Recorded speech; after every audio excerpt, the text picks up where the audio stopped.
versus ASU. But first, I want to thank our sponsors. A lot of the time, this tournament would not be possible without the Army National Guard. All right. And Yeah, it's something. yeah, I'll put my headset on. Hold on. good. We get to try this one more time. Yeah, we get to do this again. So, actually, here, watch this. Prod, do me a favor. Or TD, do me a favor.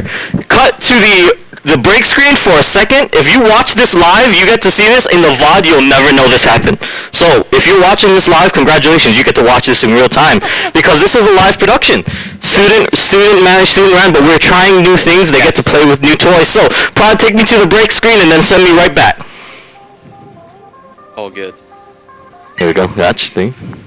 Hello, everyone, and welcome. Good morning here to the Western Cactus League Qualifiers Day 2. My name is Kyler K-Tat Tandle, and joining me on the desk is going to be Eli Boss Ford. We are here for an incredible day of Valorant and Rocket League here hosted at Grand Canyon University. And so thank you so much to GCU Esports for putting on this event. For those of you that are wondering, I am not a GCU student, but I am the director of production here at Esports U CECC. Basically, we're the ones that are helping make this event. It is a sanctioned CECC qualifier, so that means that the winners of today, and today alone, do get their tickets punched to that May Madness tournament at Esports Stadium Arlington at the beginning of May. So, excited to see it. Eli, I know you guys must be pulling for your teams, wanting to get that bid, get that shot. Yeah, but all right, let's dive into it, because I think teams are going to be ready soon. But Eli, day one, talk to me. I mean, I was running around doing all kinds of things. What was your favorite take from day one? Oh, I think my favorite take was just being able to see like how Glendale Community College stacked up against both ASU and Northern Arizona University, just in general. Had never really seen them play at all throughout the course of just playing Valorant, going through Valorant.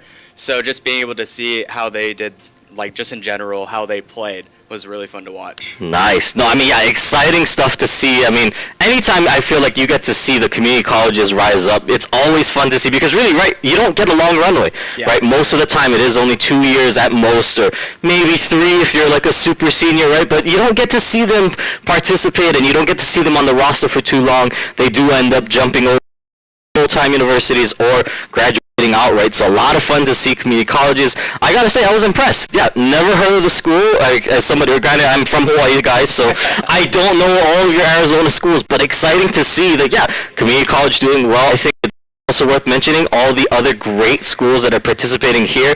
But a big shout out, because we do have it on the screen. Shout out to the sponsor in Army National Guard and the rest of our sponsors, really, as you see them on the screen, for providing that prize pool. Winning teams today walking away with $750. They will be able to take that prize with them out the door.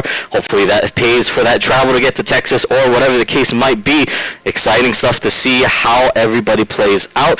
And I mean, when we were talking about the bracket, we were talking about the matchups. Glendale, right, having played 2 of the 3 teams already, or 2 of their 3 potential opponents, I should say, right? Right. You got to be thinking about it. The matchup we're going to watch is Grand Canyon University versus Arizona State. This is the winner's final matchup going into the bracket today. But if you think about it, right, I mean, Glendale's got to be watching this carefully. Yeah, right? 100%. Yeah. Every map, every round, they're going to be studying this tape, waiting in the wings. They face the loser of this matchup. And so, hey, speaking of Glendale, great, but let's talk about our two main contestants in the upper bracket part of the matchup here. Your home team. Yeah, Grand and ASU. Yeah. It's a history throughout the years, the events, a lot of tournaments. Quite a bit of playing group play. Most recently, we played in CVAL, and competition there. It's always going to be an exciting match, and the thing that I really like about this is the fact that these 2 teams have played a lot on the maps that they are going to play. The first map is going to be Bind, the second is going to be Icebox, and I believe the third is going to be, I don't remember what the third is, but that's okay. If we go to the third you're map hoping decider, it's too old, yeah, right? that's right. I'm hoping, of course, not biased, a little biased, but not overly biased.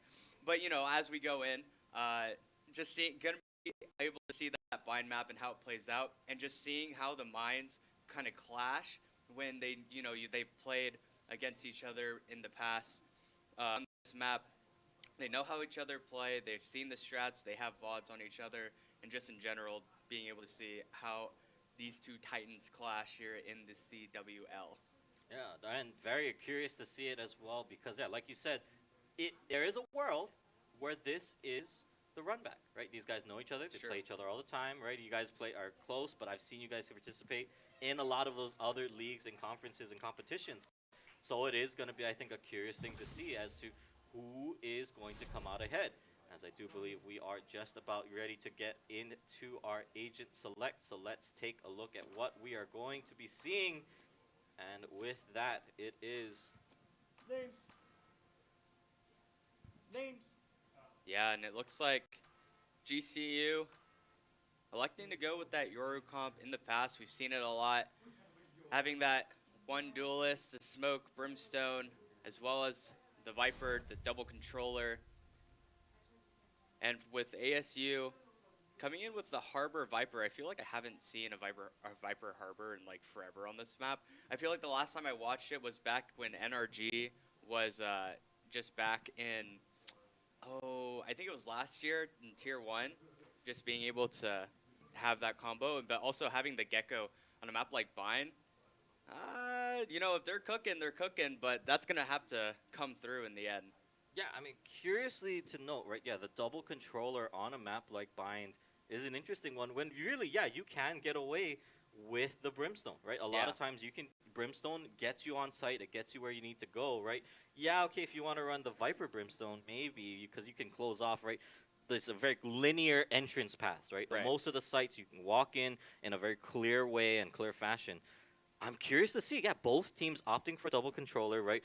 Viper Harbor on the side of Arizona State, and then Viper Brimstone on the side of Grand Canyon. But a lot more, I think, flash utility we're seeing coming out from GCU. If we take a look at it, right, they are just rolling through that, and let's see. Yeah, and as we go in a lot of the time for the start of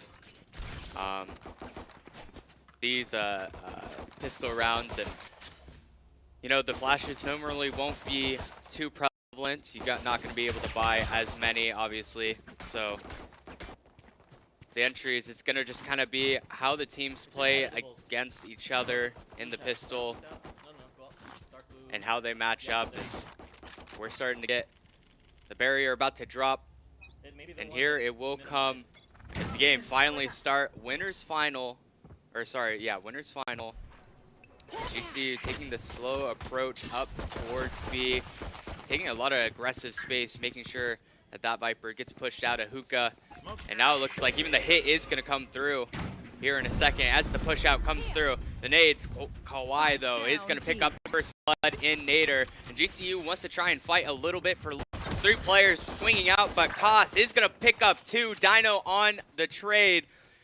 But now GCU in the 2, it's just going to be Dino and Envies. These 2 players, we've seen a lot from them in the past couple of games. It's a couple of double swings, a nice headshot onto Jello there. The heal, though, will come through, and now it just becomes even more difficult as the spam connects onto Dino, and this wraparound from Envies seems like it's about to get sniffed out. Jello is going to pick up that kill, 1 HP onto Dino. And a dream as basically the 4-player swing. Koss is going to find that last kill. 3 on the round for him. And that's going to be ASU taking that first pistol in a pretty demanding fashion. All right. Okay. So you like it, right? I think good first round walks into bonus